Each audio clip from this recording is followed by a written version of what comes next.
The whole thing started with a bald guy named Mussolini angry at his government because he got thrown in the slammer one too many times. So he creates this new ideology called fascism, aka wannabe Roman Empire. And then he threatened the King of Italy to make him the general because he wants power. But on the other side of Europe, another dude caught up with Mussolini's way of thinking. And that man was Adolf Hitler. Adolf Hitler. You see, Hitler's country, Germany, had lost the First World War, and they were downright humiliated. But when Hitler said he could make the British people shove their heads up their asses, he got a whole lot of supporters. So the world had another evil dictator to worry about. But on the other side of the earth, another country was thinking of joining the war. And that country was Japan. You see, Japan was completely broke because the US have practically been stealing from them for years. Plus, they didn't have any oil or other resources, so they decided to go out and get some. You'd think they could go up to China and politely ask for some of their stuff. But nope, it went a little more like this. Hey, so I want some of your resources. Kabim! Meanwhile, back in Europe, Hitler wanted to increase the German population, so he started invading his neighbors. The Allies didn't seem the least bit concerned until they invaded Poland. That got their attention. So UK and France declared war on Germany, but there was a problem. France still had the same military supplies during World War I, so they literally still used horses while Hitler had tanks.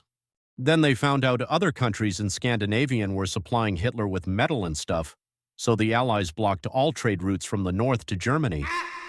But Hitler wanted to keep his supplies, so he rampaged through Norway. Then the Allies showed up and got their ass kicked. After getting the north, Hitler's eyes turned west toward France. He figured that getting France wouldn't be hard, considering how easily he beat them when they were fighting in the north. So after some strategic thinking, they cornered the Allies and France became one with the Nazis. Then Hitler attacked UK, and the Sky War known as the Blitz lasted for an excruciatingly annoying year with neither of the sides surrendering. Meanwhile, in Italy, Mussolini decided he wanted some action as well, so he invaded Greece and got slaughtered. But after a bunch of minor wars in Africa, Hitler completely screwed over his old ally, Stalin, by totally invading the Soviet Union.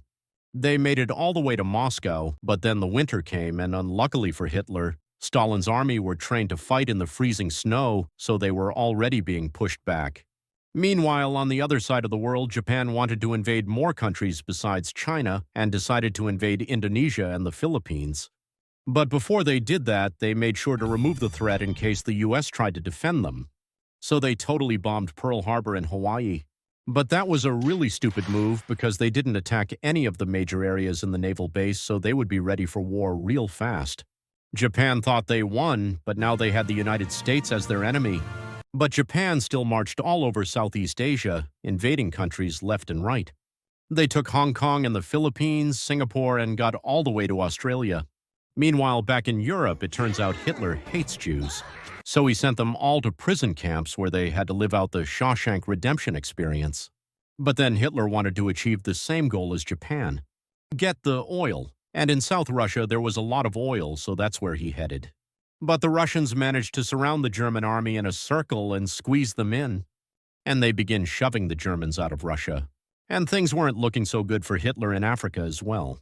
As more British troops landed in Morocco, they finally shoved the Germans and Italians out of Africa. Meanwhile, Japan was being beat from all sides, east, west, and south, and they were pushed back from Australia. Both Hitler and Japan were quickly facing a turn of events. Meanwhile, the Allies took over Italy, and the citizens were getting mad that Mussolini was still supporting war, even though it was obvious they couldn't win. So supporting war now was basically supporting suicide. And Mussolini was dethroned from power. Then a little event known as D-Day came along. Pick your own opinion on what the D in D-Day stands for. But on June 6, 1944, the Allies launched an invasion in Normandy, France, killing almost 4,000 people. But they managed to take back France. Meanwhile, America was getting closer and closer to the Japanese mainland, capturing island after island. And once they reached Iwo Jima, the Japanese fought so hard they thought their limbs would break before their country.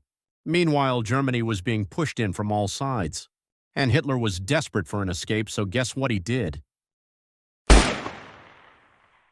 And now all they had to deal with is Japan.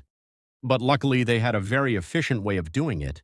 Oppenheimer, I want you to build this. You mean the bomb that's strong enough to destroy an entire city?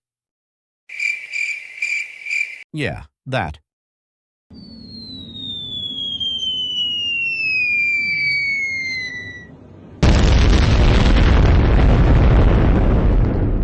And the Japanese finally surrendered. After 6 long years, Hitler was dead, the microwave was invented, kinda, and the war was finally over, and peace was finally established. Well, except for these 2 countries. But it's not hot. It's cold. And that's it.